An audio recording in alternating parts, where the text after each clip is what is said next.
नमस्कार मंडळी. Review bye दिव्या या यूट्यूब चॅनलवर आपलं मनपूर्वक स्वागत आहे.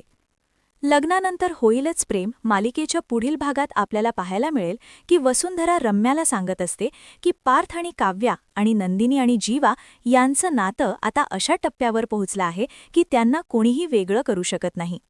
तर दुसरीकडे नंदिनी जीवाला जवळ घेत म्हणते की जे माझं आहे ते मला मिळालं आणि जे आता तुमचं आहे ते तुम्हाला हक्काने मिळणार.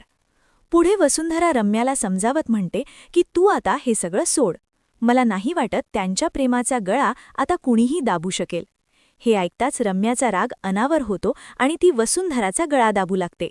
ती संतापून म्हणते, आई, माझ्या प्रेमाबद्दल काहीही बोलायचं नाही.